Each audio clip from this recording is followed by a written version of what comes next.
Halo, assalamualaikum warahmatullahi wabarakatuh.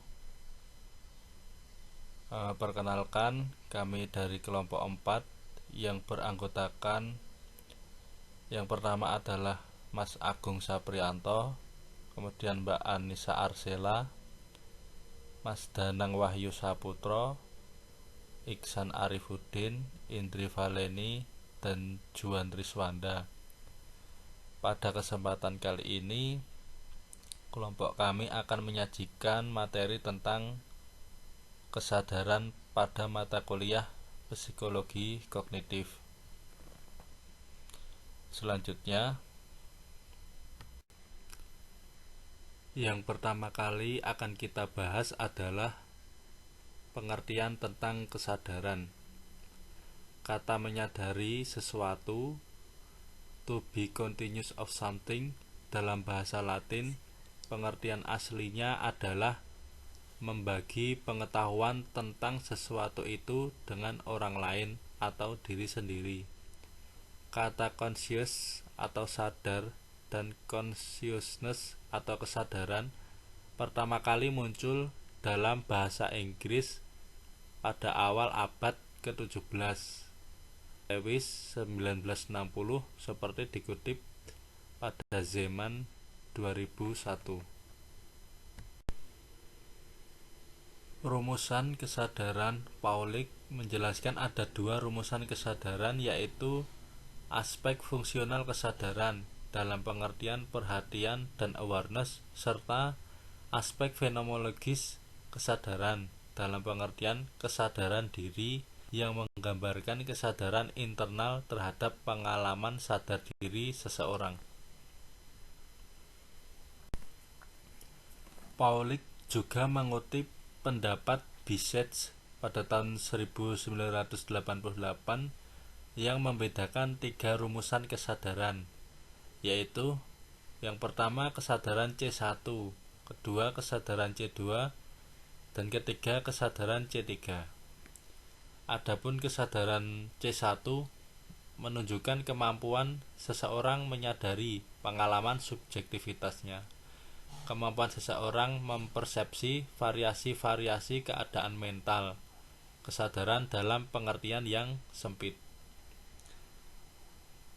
Kesadaran C2 menunjukkan akses yang dipakai oleh sistem kesadaran untuk menunjukkan ke bagian-bagian atau ke proses mentalnya sendiri, kesadaran dalam pengertian awareness. Kesadaran C3 menunjuk pada suatu wujud non-fisik immaterial mind dari Descartes. Arti pokok kesadaran. Zeman pada tahun 2001 menjelaskan tiga arti pokok kesadaran, yaitu yang pertama, kesadaran sebagai kondisi bangun atau terjaga. Kesadaran secara umum disamakan dengan kondisi bangun serta implikasi keadaan bangun. Yang kedua, kesadaran sebagai pengalaman. Pengertian kedua ini menyamakan kesadaran dengan isi pengalaman dari waktu ke waktu, siapa rasanya menjadi seseorang tertentu sekarang. Yang ketiga, kesadaran sebagai pikiran atau mind. Kesadaran digambarkan sebagai keadaan mental yang berisi dengan hal-hal proporsional seperti misalnya keyakinan, harapan, kekhawatiran, dan keinginan.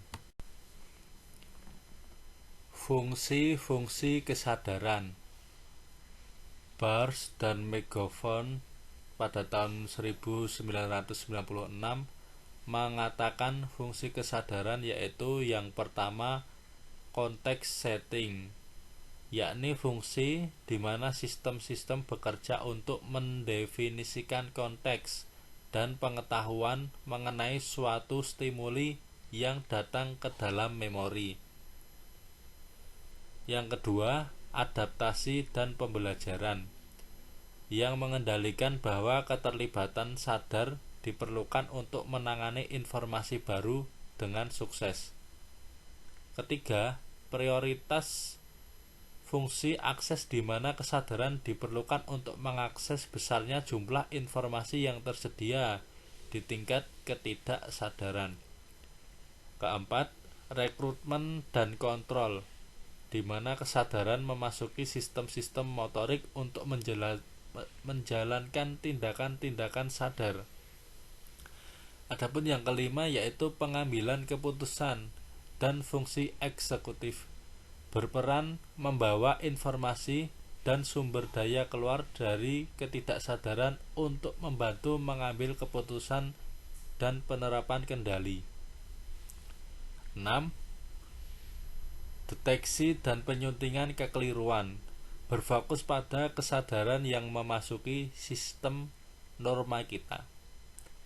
Ketujuh, monitor diri dalam bentuk refleksi diri, percakapan internal, dan imagery, membantu kita mengendalikan fungsi-fungsi sadar dan fungsi tidak sadar. Dan yang kedelapan yaitu pengorganisasian dan fleksibilitas, memungkinkan kita mengandalkan fungsi-fungsi otomatis dalam situasi-situasi yang telah dapat diprediksikan. Pada tahap selanjutnya kita akan mempelajari tentang tingkat-tingkat kesadaran, di mana yang pertama itu kita mengenal tidur. Untuk tahap tidur terlelap itu fase tidur REM yang menandai terjadinya mimpi saat orang tersebut mulai kembali ke kondisi sadar. Dalam tidur, kita dapat mengamati perubahan dari kondisi sadar ke kondisi tidak sadar dan kemudian kembali ke kesadaran. Tingkat kesadaran yang selanjutnya adalah di tahap bermimpi. Bermimpi adalah hipotesis sintesis aktivasi, yaitu bahwa aktivitas otak yang berlangsung selama REM diinterpretasikan otak dengan cara yang sama seperti saat kita sadar. Untuk tahap selanjutnya di tingkat kesadaran ada di penggunaan obat. Obat akan mengubah kondisi kesadaran kita sedemikian rupa sehingga kesadaran tersebut menjadi berbeda secara signifikan dengan kondisi kesadaran normal saat kita terjaga pada umumnya. Tingkat kesadaran yang berikutnya ada meditasi. Meditasi merupakan suatu kondisi konsentrasi rileks di mana pikiran kita dikosongkan. Nah, teman-teman, demikian presentasi dari kelompok 4. Apabila ada kurangnya kami mohon maaf. Apabila ada pertanyaan silahkan diajukan. Sekian dari kelompok 4. Wassalamualaikum warahmatullahi wabarakatuh.